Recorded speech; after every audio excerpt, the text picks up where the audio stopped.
بستر میں جبر کرنے والے شوہر کو میں نے چھوڑ دیا۔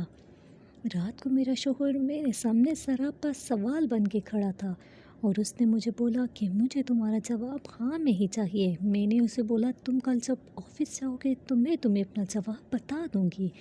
میرا شوہر اور اس کی بہن صبح 9 بجے آفس چلے گئے۔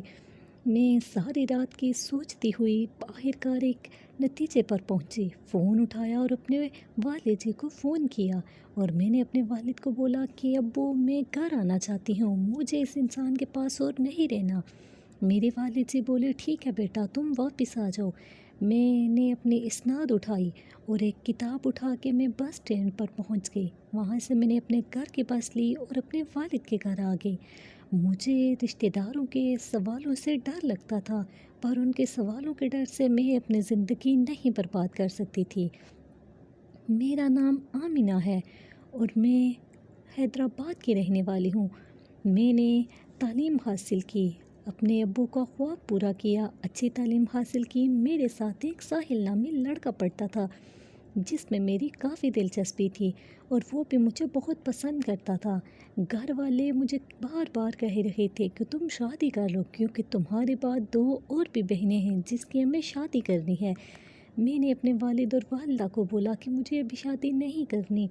میرے والد کو بزنس میں لاس ہو گیا، اس کی وجہ میری شادی بنی۔ میری والدہ بیمار ہو گئی، اس کی وجہ میری شادی بنی۔ حتیٰ کہ میں نے تنگ آ کر اپنے گھر والوں کو ساحل کا بول دیا۔ گھر والے راضی ہو گئے، میں نے ساحل سے شادی کر لی۔ پر شادی کے بعد مجھے پتہ چلا کہ ساحل شادی سے پہلے جتنا اچھا بنتا تھا وہ اصل میں اتنا ہی برا انسان ہے۔ وہ مجھے روز ٹارچر کرتا تھا، وہ مجھے بات بات پہ لڑتا تھا، مارتا تھا، پر میں اپنی والدہ کی طرح نہیں بننا چاہتی تھی۔ میرے والد صاحب غصے میں آ کر میری والدہ کو گالیاں دیتے، پر میری والدہ چپ چاپ سنتی اور روتی۔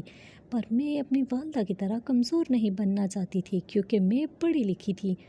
میں نے اپنے شوہر کو منع کیا اور اسے بولا کہ میں پڑھی لکھی ہوں، میرے ساتھ یہ گندی زبان استعمال مت کیا کرو۔ میرے شوہر نے مجھے بولا کہ میں ممبئی جانا چاہتا ہوں، وہاں جا کر میں تمہارے نام پہ قرضہ لوں گا اور قرضہ لے کر میں اپنا گھر تمہارے نام پہ لوں گا۔ اور رات کو اس نے مجھے یہی بولا تھا کہ مجھے صبح تمہارا جواب ہاں میں چاہیے تاکہ میں ممبئی پہنچ کر تمہارے نام پہ قرضہ لے سکوں۔ مجھے تو اس کی فطرت کا پہلے ہی اندازہ ہو گیا تھا کہ یہ کتنا گھٹیا انسان ہے۔ میں نے رات بھر سوچا اور صبح اپنے والد کے گھر چلی گئی۔ والد کے گھر جا کر میں نے اس سے طلاق کا مطالبہ کر دیا۔ وہ مجھے طلاق نہیں دینا چاہتا تھا، وہ بار بار مجھ سے معافیاں مانگ رہا تھا، پر پہلے بھی میں نے اسے کافی دفعہ معاف کیا۔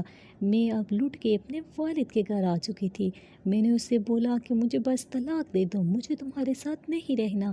والدہ کے گھر آ کر میں نے اپنے آپ کو مزید 3 سال دیے، چھوٹی بہنوں کی شادی کی اور خود کو اتنا مضبوط بنا لیا کہ اگر اب میں کسی سے شادی کروں تو میرا شوہر کم سے کم ساحل جیسا نہ ہو۔